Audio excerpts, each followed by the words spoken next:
Écoutez la différence avec Dunia Web. Alors nous sommes à Paris, vous êtes venu de loin, monsieur l'avocat, elle arrive. Et que pensez-vous de cette manifestation ? Non, mais je pense que cette manifestation, elle est l'expression du rejet, mais vraiment catégorique des familles des victimes, au rapport qui a été établi dans des conditions opaques, dans des conditions un peu bizarres. C'est vraiment un scandale, puisque nous savons qu'on ne pouvait pas arriver à une conclusion qui n'en est même pas une, alors qu'il y a des éléments qui sont encore absents du dossier. Il s'agit quand même des éléments extrêmement importants. On savait tous que cet avion a fait l'objet d'interdiction de vol en Europe. On savait tous que cet avion avait fait l'objet d'un examen.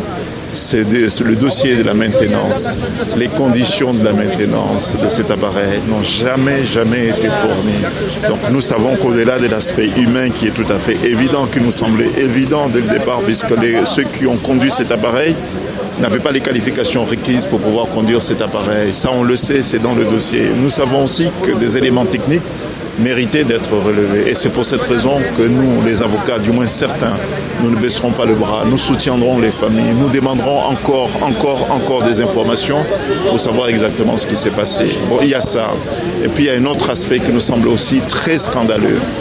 Les autorités comoriennes ne peuvent pas dire comme quoi ils font une prière, une cérémonie religieuse pour les victimes, alors que nous savons qu'il y a des décisions judiciaires qui ont été rendues à Moroni, ça fait déjà 1 an. Jusqu'à maintenant, les jugements n'ont pas encore été rendus aux familles, ce qui leur aurait permis d'obtenir leur indemnisation. Ça aussi, c'est un autre scandale. Comment un pays qui semble officiellement proche de ses ressortissants peut accepter qu'un jugement soit rendu, ça fait 1 an, et que jusqu'à maintenant, celui-ci n'a pas été rendu aux victimes? Bon, ça aussi, c'est un autre scandale. Et puis, ils étaient même pas loin d'accuser aussi l'aéroport de Moroni, comme quoi l'aéroport de Moroni serait responsable de ce qui s'est passé, n'est pas aux normes, alors qu'on sait que tous les jours, il y a des avions qui atterrissent à l'aéroport de Moroni. Bon, donc, c'est pour cette raison que ce rapport nous semblait un petit peu un rapport de complaisance. Et nous avons pris l'initiative de demander à ce que des experts indépendants de toutes les autorités nous livrent aussi leur lumière pour savoir exactement ce qui s'est passé.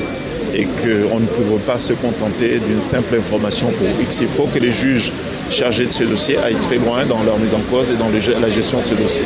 Pour terminer, le combat sera long ? Très long, ça demande la patience, la persévérance. Je pense que les familles n'ont pas à s'inquiéter puisque nous sommes là, nous allons les soutenir, nous allons les écouter, nous allons les porter jusqu'à ce que la lumière soit dite. C'est long et ça demande la patience et la persévérance. Je pense que nous sommes armés pour ça. On vous remercie. Écoutez la différence avec Dunia Web.